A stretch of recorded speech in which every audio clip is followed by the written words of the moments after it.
Live from Saturday Night Live. Good evening, people in New York. We're live from Harlem, New York, where a spectacular event just took place a day ago, right over here. If you're asking what event took place, well, I'll tell you right now. There was this man who goes by the name of the Invisible Man. Here's the thing though, I don't know how in the world is he called the Invisible Man, but I swear to God to you, I saw him right there. He is not invisible. Anyway though, this guy was shaking and nervous. I think it was the first time he was talking. I swear that he was much more shaky more than the couch itself that's a vibrator. Anyway, sir, this Invisible Man is the new representative of the Brother House.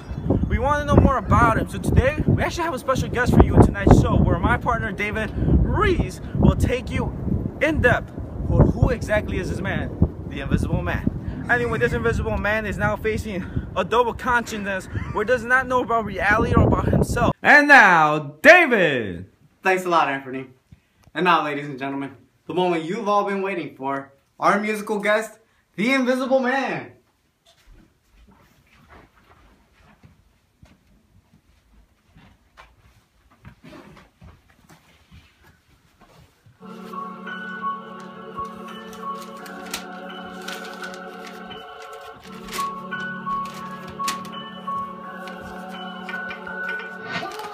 I am invisible, that's why I seem so miserable. Working for blood, so do it wrong, you get the whip though. Everywhere you go, there's a big bad boss. Brother Clifton went through with Big Bad Ross.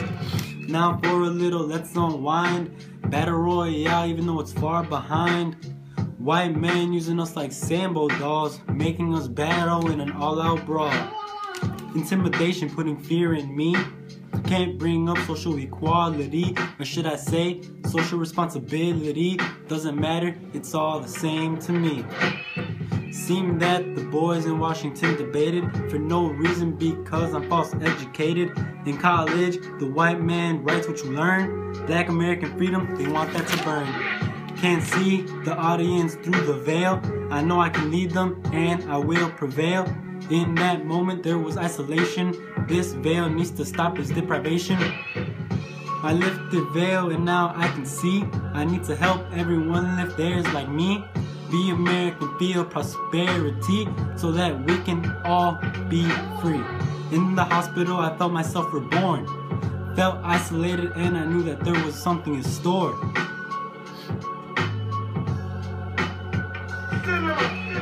I was in my body and I was me, forgetting about the past so I could see reality.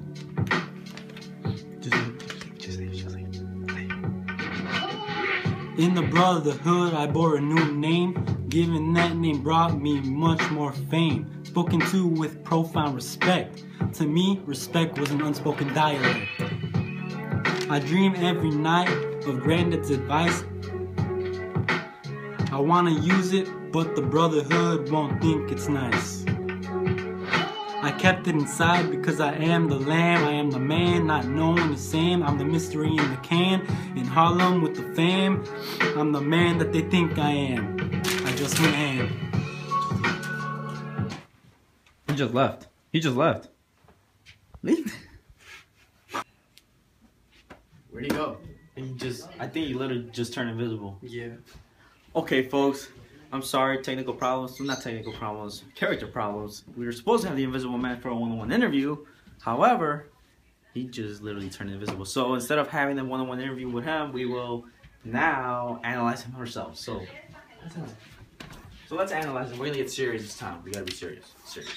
Okay, Javier, what would you want to say about this Invisible Man? Well, I feel that in his song, the Invisible Man felt this mechanical isolation when waking up in the hospital. This is a repetitive motif, as he was in the same situation in chapter 11, where he woke up in the hospital from an epiphany rebirth. I feel like in this context, using this repetitive motif emphasizes that he is the conscious person, yet others' ignorance blind them from reality. I feel like ignorance, that was deep. But what I took of it was like I kind of saw the allusion to the veil that he's always been talking about. And like the veil, he's saying that it's awareness for ignorance. And in this quote, he says he can't see the audience through to the transparent semi-curtain without themselves being seen themselves. So I thought it was kind of like an allusion to them, you know, for him being aware. So like he kind of lifted the veil, but the people that he's leading now are basically ignorant. They still are blinded. They don't accept the reality for them. And now we see the narrator step into some reality scenario, and this is the first step of him actually stepping into this type of situation. So I think him placing this illusion to the veil is really significant, because we always see the veil, we always see him, you know, not do anything, stay in the ignorant side, but now we're seeing a transition for him staying to the awareness side. Good analysis, Anthony. Based on what the narrator says about how he dreams about the advice that his grandfather told him, he's having an internal problem with his identity. He doesn't know whether to follow his grandfather's advice or to be the person that the Brotherhood wants him to be. So I see this sort of like a double consciousness.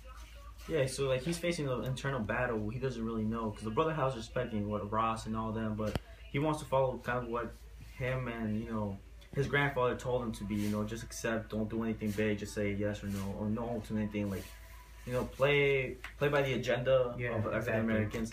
But now, you know, he's a speaker of the Brotherhood, and like even the Brotherhood thinks that he's promoting himself when he's really not. And so I think that's a very key main point. But I also took another thing was, like, he said people are starting to notice him by his new name by the Brotherhood, and this was kind of like, you know, now people don't know. George, why are you laughing? Yeah, George. When he was just himself, you know, people only know him when he starts doing things that for them, and that shows that people don't know about him. People who know him as an invisible man, he's invisible to them. And so I think that's a really key part, because this shows the motif of blindness, that he's just a person that, you know, that everyone's blind to, that he's invisible, and that, you know, he's only gonna get noticed when he does good things. People want that person to step up into the spotlight and be that tough guy that leads them. And so I think this really shows his invisibility. So as we can see, we already did the analysis of the Invisible Man, where I'm sorry for you guys, we are not having him live. It's very upsetting. He did come and do a music performance, but after that, He left. he just literally disappeared. Well, anyway, we'll see you next time. About? Hey, you good, man? You look like you've seen a ghost or something. What just happened? What? Anyway, folks, I swear to God, I just saw him. I literally just saw him right now. You know what? I think he is. Ultimately, we're just trying to say about his double conscience, about him facing reality. Other than that, I really am shocked right now, and I have no words. So, anyway, join us on the next episode of Saturday Night Live, when we might actually have him